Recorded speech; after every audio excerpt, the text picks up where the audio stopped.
Politicians और leaders को छोड़ के एक तबका और भी है, ठीक है। ये तो मैंने आपको जनरल बता दिया ना, जो पॉलिटिशियंस और रिलीजियस लोग, इंसान किसके ऊपर आम जो कौम है जिसको हम आम जनता कहते हैं, वो किसके ऊपर ज्यादा बिलीव करती है? लीडर्स के ऊपर। उसमें हमारे हीरोज नहीं, नेशनल हीरोज नहीं, पॉलिटिकल लीडर्स। हम नेशनल हीरोज से ज्यादा ये जो कौमें होती है ना, ये पॉलिटिकल लीडर्स को फॉलो करती हैं। नंबर टू, हम लोग ज्यादा रिलीजियस लीडर्स के ऊपर, जो रिलीजियस सेक्ट्स होते हैं उन पे, उनको वो करते हैं। तो हमने ये देखा कि दो जो है रिलीजियस पार्टीज हैं ब्रिटिश में, जो कि इंग्लैंड में, जो कि आपस में लड़ती हैं। और वो किस चीज पे लड़ती हैं कि अंडा बड़ी साइड से तोड़ा जाए या छोटी साइड से तोड़ा जाए, यानी कि प्रोडक्टिविटी की बजाय वो डिस्ट्रक्शन की तरफ आ रहे हैं। तो पॉलिटिकल लीडर्स भी एक्चुअली सोसाइटी को डिस्ट्रक्ट कर रहे हैं। ऑन द अदर हैंड जो रिलीजियस लीडर्स हैं वो भी सोसाइटी को डिस्ट्रक्ट कर रहे हैं। अच्छा, और वो क्या करते हैं? वो बजाय इसके कि ह्यूमैनिटी को इखलाकियात पे लेके आए, वो छोटी छोटी चीजों पे जो है इंसान को उलझा देते हैं, जो रिलीजियस फिरकों से ताल्लुक रखते हैं, और जिसकी बेस पे हम लोग बहुत ही जिसे कहना चाहिए नैरो माइंडेड हो जाते हैं या कंजर्वेटिव हो जाते हैं। जैसे पाकिस्तान के अंदर भी आप देखें ना, वो लिखा होता है आमिल बाबा महबूब आपके कदमों में, ठीक है। तो रिलीजन के नाम पे इंसान को बेवकूफ बनाया जाता है एक्चुअली, ठीक है। अगर और ट्रू रिलीजन जो है वो कहीं पे भी प्रमोट नहीं किया जाता। तो रिलीजन के नाम पे इंसान को जो है वो बेवकूफ बनाया जाता है। मैं तो कहती हूँ पाकिस्तानियों को दो दो जो लेबल्स है ना उस पे बेवकूफ बनाया जाता है। एक तो अमेरिका को गाली दे दो, नंबर टू रिलीजन स्लोगन बना दो, उसके बाद देखें ये कौम कैसे पागल होती है, ठीक है। और ये चूरन जो है हमारे पॉलिटिशियंस बहुत अरसे से बेच रहे हैं और बेचते रहेंगे, और हम लोगों को पता नहीं कब अकल आनी है। तो ये सारी चीजें हैं जो कि अभी की नहीं है, ये ब्रिटिश इंग्लैंड से चली आ रही हैं, ठीक है। ये कौन सी सेंचुरी का है? राउंड अबाउट ये 16th सेंचुरी जो है उससे ऑगस्टिन एज से ताल्लुक रखता था ना। हम तो 16th सेंचुरी में नहीं है, हम तो 21st सेंचुरी में दाखिल हो चुके हैं। तो आप अंदाजा करें कि हम इंसान उस वक्त भी थे और इंसान अब भी थे, तो जहां जहां इल्म आया वहां पे ये प्रॉब्लम्स हुए क्रिएट। अच्छा, नंबर 3 पे आ जाते हैं इंटेलेक्चुअल्स, ठीक है। ये जो अमल से बेघर हुआ इंसान बना के तकदीर का बहाना। अब यहाँ पे आ जाती है जनाब साइंटिफिक इन्वेंशन की बात और इंटेलेक्चुअल्स की बात। वो कहता है कि ये जो थर्ड वॉयज था ना, उसमें वो एक गुलिवर एक ऐसी दुनिया में चला जाता है, ठीक है। सॉरी, सेकेंड वॉयज के अंदर, सॉरी मैं बताऊंगी कि वो जो गुलिवर होता है फर्स्ट वॉयज में तो वो बहुत बड़ा होता है ना, ह्यूज एक आदमी बन जाता है, ठीक है। और लेकिन उसकी सोच बहुत छोटी होती है, यानी कि उसके पास पार है लेकिन वो अपनी पार नहीं पहचान पाता, और फिर उसको वो छोटे छोटे बोने उसको बाउंड भी कर लेते हैं सारा कुछ।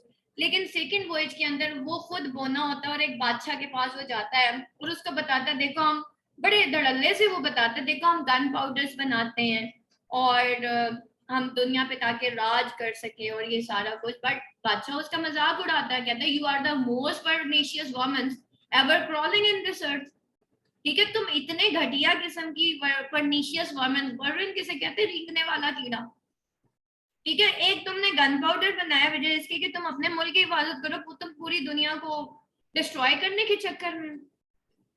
तो तुम्हारी तो बड़ी घटिया सोच है। तो यहाँ पे क्या आता है कि जब इंसान के पास पावर आ जाती है ना, तो power corrupts a man and absolute power corrupts absolutely. जब इंग्लैंड के पास ब्रिटिशर्स के पास पावर आई, उन्होंने पूरी दुनिया को कॉलोनाइज करना शुरू कर दिया, ठीक है। उन्होंने पहले तो इलाकों पे कब्जा किया, फिर उन्होंने कहा भाई अगर तो हम इलाकों पे कब्जे करते हैं तो ये तो हमें बहुत ज्यादा गन पाउडर बनाना पड़ेगा, बड़ा पैसा लग रहा है भाई, क्या किया जाए। उन्होंने क्या किया, थ्रू एजुकेशनल सिस्टम हमारे सिस्टम में पेनिट्रेट किए, और उसके बाद उन्होंने सबसे पहले हमारा कल्चर डिस्ट्रॉय किया। जब हमारा कल्चर पैरालाइज हुआ तो पूरी दुनिया पैरालाइज हो गई, ठीक है। फिर हम ना तीतर रहे और ना बटेर रहे, ठीक। तो फाइनली अगर आपने किसी कौम के ऊपर जो है वो करना है ना, कब्जा करना है, तो आप उसका कल्चर डिस्ट्रॉय करते हैं। आजकल हम क्यों लीडर्स के पीछे मरने मारने पे तैयार हो जाते हैं? हमें पता ही नहीं है हमारा कल्चर क्या है, हमारा रिलीजन क्या है, रिलीजन तो हम पढ़ते ही नहीं है, हमारी बुक्स के अंदर देख ले, इस्लामियत की बुक सबसे ज्यादा पतली है कि नहीं है? तो कल्चर तो बेटा हमारा डिस्ट्रॉय हो गया, हमें क्या पता रिलीजन में। यहाँ पे मैंने लीडर्स देखे हैं जो कि अपनी तरफ से हदीसें भी बता देते हैं, नाउजुबिल्लाह, अपनी तरफ से कुरान की आयत भी बता देते हैं, और पूरी कौम उसके पीछे मरने मारने को तैयार हो जाती है। ठीक है, तो कम से कम आप इतना तो आप लोगों को एटलीस्ट पता होना चाहिए, हमें पता होना चाहिए कि what is right and what is wrong, पूरी दुनिया में क्या चल रहा है, क्या होता रहा है। इंग्लिश लिटरेचर पढ़ने के बाद बेटा आप लोगों का एक न्यू व्यू पॉइंट होगा इंशाल्लाह, दुनिया को परसीव करने के एक नए दौर में आप दाखिल हो जाएंगे। ठीक है, और आप फिर देखेंगे, अब अभी तक बेटा मेरा जो जाती ख्याल है, पाकिस्तान में 99% जो स्टूडेंट है ना, वो जो सीखता है वो फेसबुक और ट्विटर और इंस्टा से सीखता है, यानी कि वो समझता है कि इसके ऊपर न्यूज चैनल के ऊपर या ये जो सोशल मीडिया इसके ऊपर जो चीज आती है वो ऑथेंटिक होती है। Let me tell you one thing, media हमेशा खरीदा जाता रहा है। ठीक है, मीडिया हमेशा इम्प्लांटिंग के लिए यूज हुआ है, चाहे वो आज सोशल मीडिया, पहले किताबें लिखी जाती थी, पहले राइटर्स को पैसे दिए जाते थे। ठीक है, कि आपने हमारे हक में लिखना है और दूसरे के खिलाफ लिखना है, ऐसा कुछ लिखें। बड़े बड़े राइटर्स को ऐसे पैसे दिए जाते थे कि ऐसा कुछ लिखें कि दुनिया हमारी वाह करे, दुनिया मेरी पॉलिटिकल पार्टी की वाह करे और दूसरी पॉलिटिकल पार्टी बदनाम हो जाए किसी तरह। तो और आज भी यही हो रहा है। ठीक है, तो आज जो सोशल मीडिया पे इन और जो दूसरे को बदनाम करने में कामयाब हो गया वो बेसिकली कामयाब। तो ये बेटा एक चीज है जो कि हमेशा। अब बात हुई इंटेलेक्चुअल्स की, अब इंटेलेक्चुअल्स ने क्या किया, इंटेलेक्चुअल्स में वो एक ऐसे जगह पे चला जाता है थर्ड वॉइज के अंदर जहां पे साइंटिफिक इन्वेंशन हो रही होती हैं। वो देखता है कि साइंटिस्ट जो है वो अननेसेसरी अननेसेसरी इन्वेंशंस में पड़े हुए हैं। ठीक है, फॉर एग्जाम्पल जी, एक बंदा है वो आंखों से देख रहा है, लेकिन उसने क्या किया, साइंसदानों ने एक आंख ऊपर की तरफ बना दी, एक आंख नीचे की तरफ बना दी। अब सन बीम्स ऑलरेडी हैं, लेकिन उसने कुकम्बर से जो है वो सन बीम्स एक्सट्रैक्ट कर ली। ठीक है, इसी तरीके से जैसे हम आजकल एलोवेरा एक्सट्रैक्ट एंड सोन, भाई एलोवेरा तो वैसे ही जगह जगह मिलता है, एक्सट्रैक्ट की क्या जरूरत है। बट क्या हुआ कि एक चीज ऑलरेडी थी, और साइंसदानों में कभी किसी का घर जो है, छत जो है, वो घर ऐसा बनाया कि छत नीची थी और जो बेस थी उसकी, रूफ यानी कि नीचे की तरफ और उसकी बेस ऊपर की तरफ। फिर वो जो है करते करते वो एक ऐसी दुनिया में जाता है जहाँ पे हिस्टोरिकल जो जो रूहें मर चुकी होती हैं, उसमें आई थिंक वो अलेक्जेंडर की शायद उससे मिलता है, रूह से मिलता है। तो जब वो अलेक्जेंडर की रूह से और इस तरह की पर्सनैलिटीज की रूहों से मिलता है और उनको कहता है मैंने किताबों के में आपके बारे में ये लिखा पढ़ा है, तो उन्होंने कहा भाई ये तो काम हमने कभी किए नहीं, वो तो झूठ बोलते हैं। यानी कि रूहें बताती हैं कि हमने वो नहीं किया जो कि किताबों में लिखा है। तो बेसिकली हिस्ट्री भी बहुत हद तक फॉल्स लिखी गई है। अब यहाँ पे बहुत बड़ा उसने टारगेट कर दिया मीडिया को। ठीक है, उसने बहुत बड़ा टारगेट कर दिया उन राइटर्स को जो पैसे लेके लिखा करते हैं। ठीक है, और बेटा ये राइटर्स, ये मार्केटर, अब तो खैर सोशल मीडिया मार्केटर्स आते हैं मेरे पास। एक दिन दफा मैंने अपने लिए, अपने चैनल के लिए एक सोशल मीडिया मार्केटर चाहिए था मुझे, मैंने उससे कहा कि भाई जरा बताएं जी क्या चार्जेस हैं आपके। ही टोल्ड मी कि वो एक पॉलिटिकल पेज रन कर रहा है वो लड़का, और he is charging round about 1.5 lakh.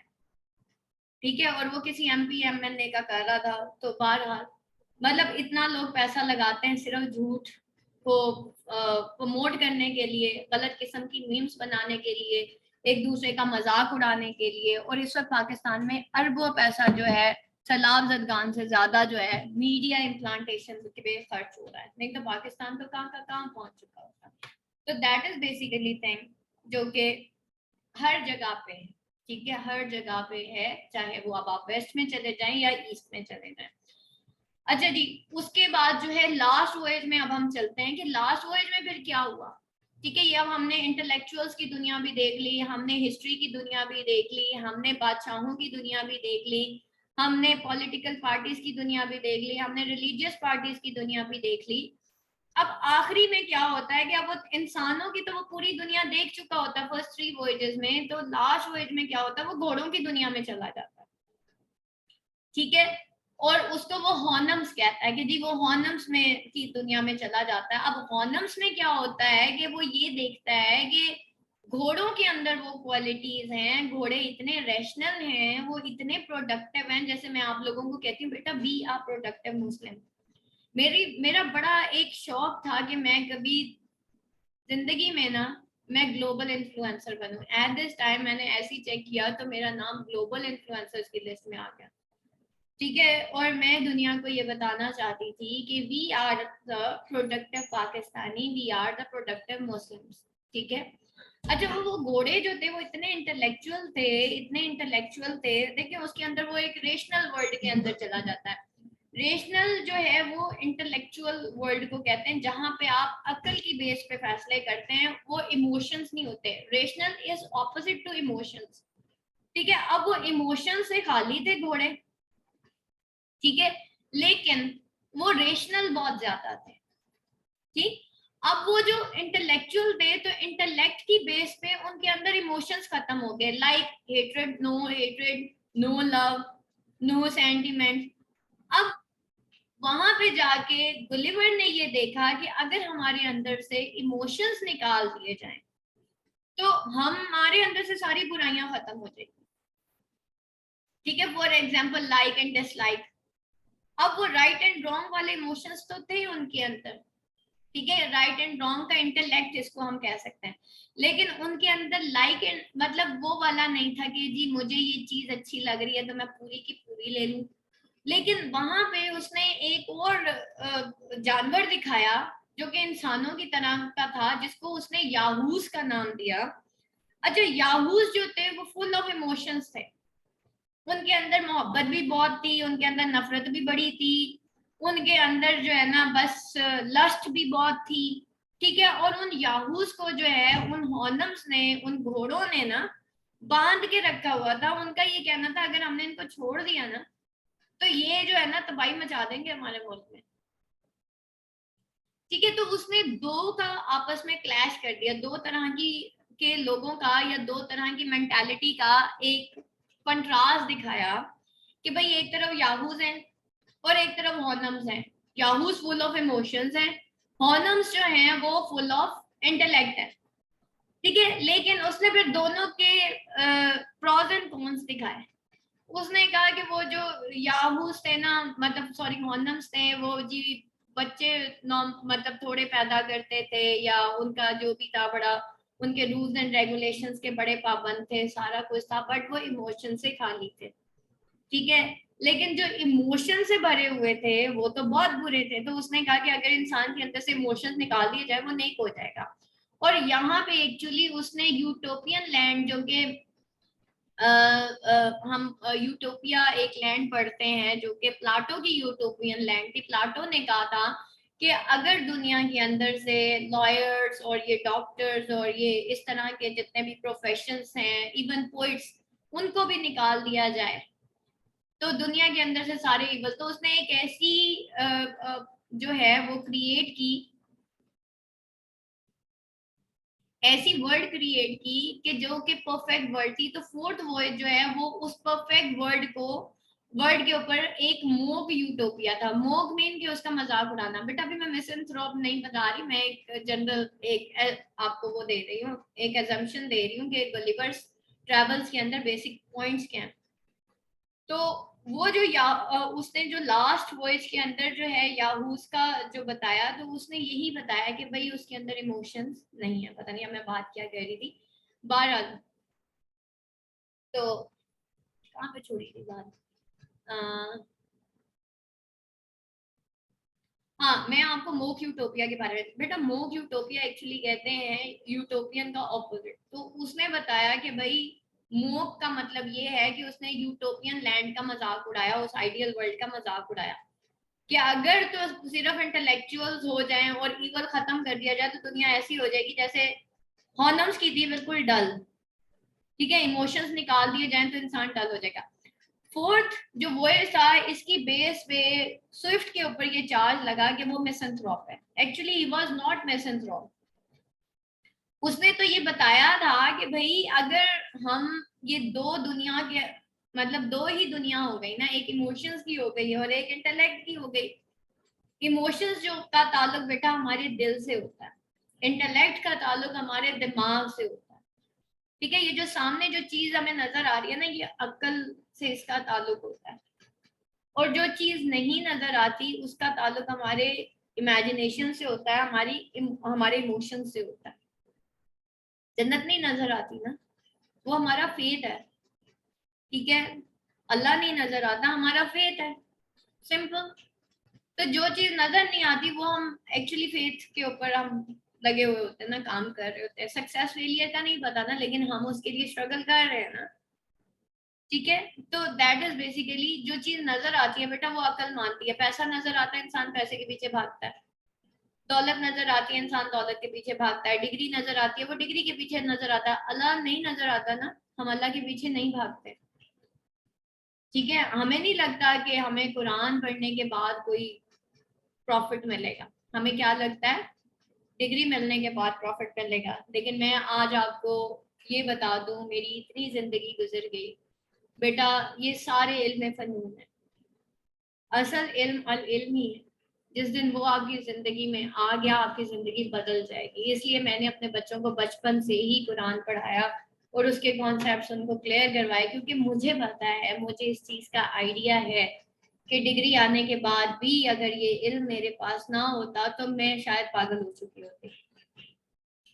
ठीक, तो इस वजह से खाली इंटेलेक्ट जो होता है वो इंसान को किसी हद तक खपती बना देता है, पागल कर देता है, या सो ऑन, उसके अंदर से इमोशंस खत्म कर देता है। आजकल की माएँ छोड़ के चली जाती है ना बच्चों को डे केयर में।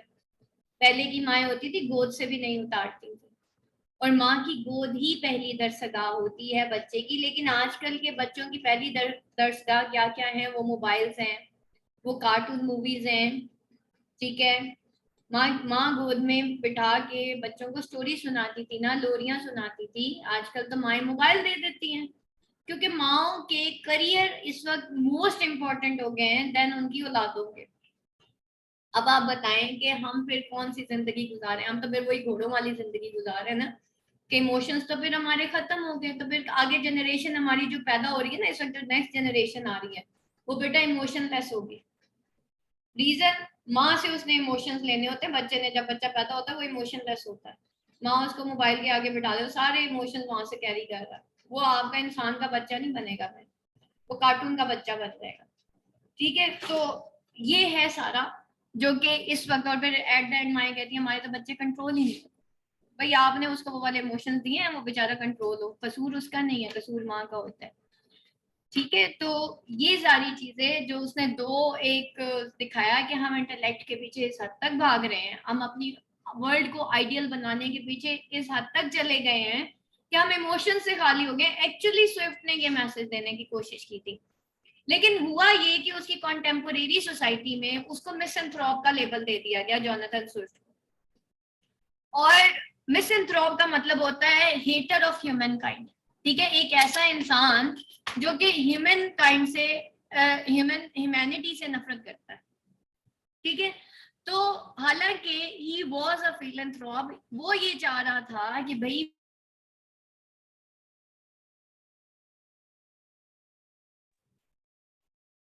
अच्छा जी, क्या हुआ, अच्छा जी, तो वो बेटा वो ये एक्चुअली चाह रहा था कि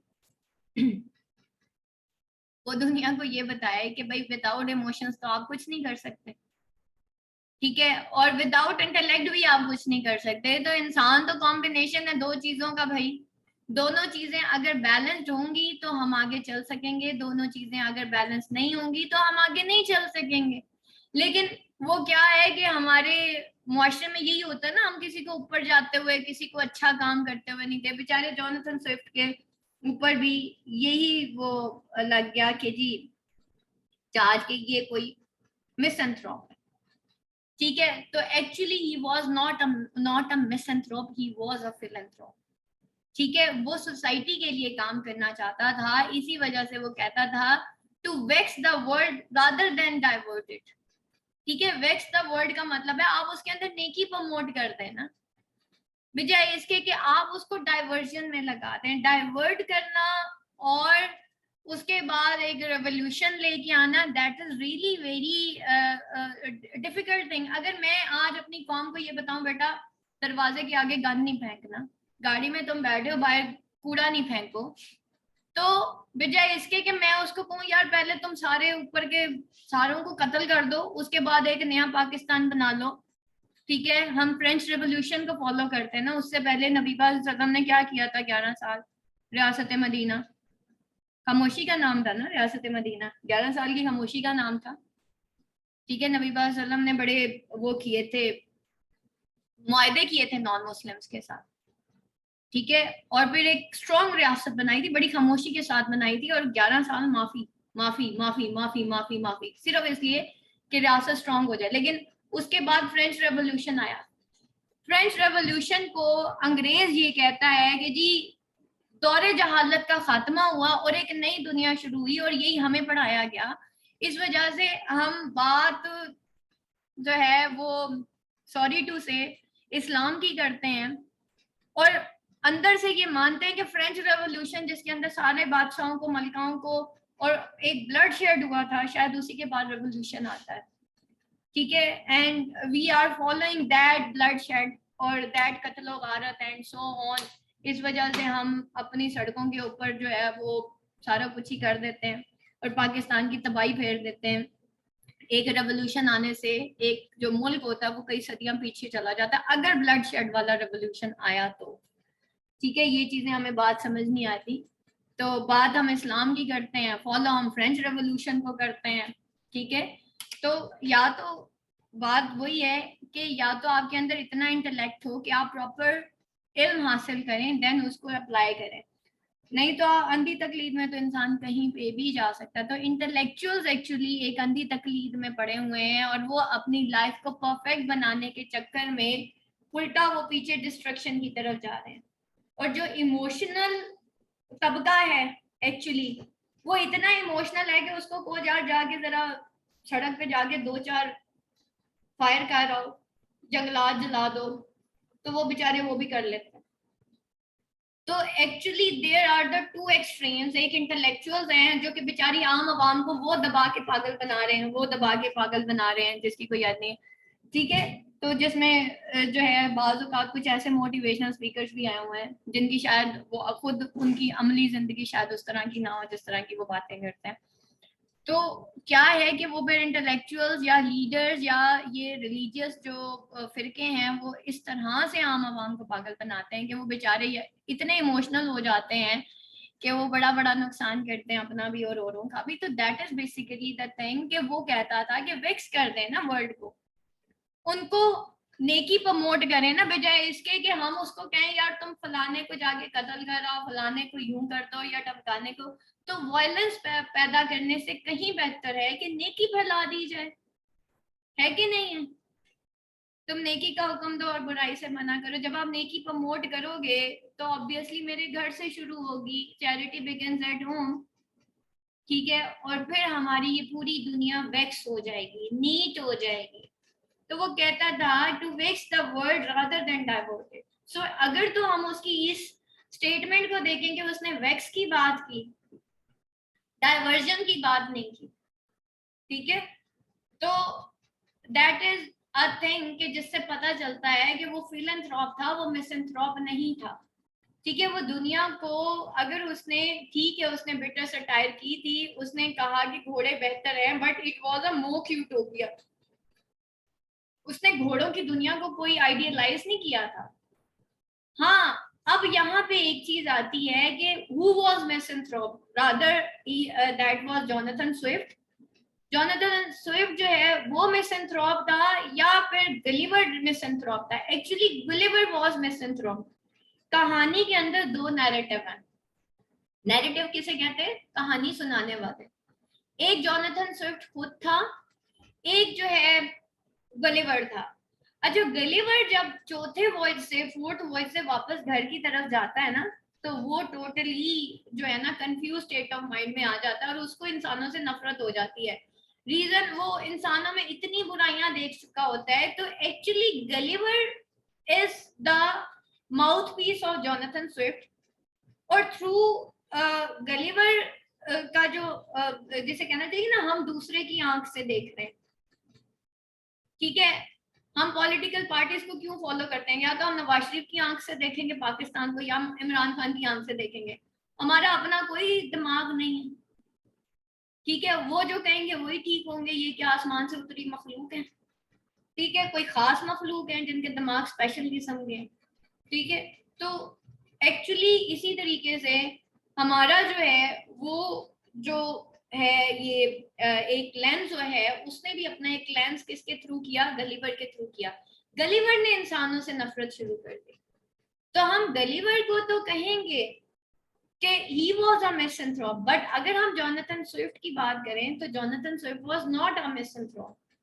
वो मिसएंथ्रोप नहीं था, वो फिलैंथ्रोप था। हाँ, थ्रू गलीवर उसने बताया कि इंसान के अंदर इस हद तक बुराइयां हैं, अगर उसके अंदर इमोशंस एक्सीड कर जाएं तो। हम पाकिस्तान से इमोशनल मोहब्बत करते हैं। ठीक है, इतने इमोशनल हो जाते हैं कि 14 अगस्त आता है तो बाजे ही बजना शुरू हो जाते हैं। इतने इमोशनल हो जाते हैं कि 14 अगस्त आता है तो हमारे जो बच्चे हैं वो स्टेज पे डांस शुरू कर देते हैं। उनको ये लगता है कि जी हम बड़े खुश हैं, तो हम नाच नाच के पूरे पाकिस्तान को बताएंगे हम कितने खुश हैं। वो उस नाचने का मुझे बताएं फायदा क्या है? उस बाजे बजाने का मुझे बता दें फायदा क्या है? ठीक है, तो हम पाकिस्तान से मोहब्बत तो करते हैं, लेकिन इमोशनल वो वाली मोहब्बत करते हैं जिससे पाकिस्तान को नुकसान हो रहा है कि नहीं? तो अगर इमोशंस एक्सीड कर जाएं तो इंसान तबाहियों का शिकार हो सकता है। और अगर इंटेलेक्चुअल भी एक्सीड कर जाए तो इंसान इमोशन से खाली हो जाता है, तब भी वो दुनिया बर्बाद कर देता है। ठीक है, तब उसके अंदर क्योंकि सेंटिमेंट्स नहीं रहे तो उसके अंदर ह्यूमैनिटी के लिए मोहब्बत भी नहीं रहेगी। ऑल तो वो लॉज एंड ऑर्डर तो फॉलो कर लेगा, लेकिन वो रिजिड भी हो जाएगा।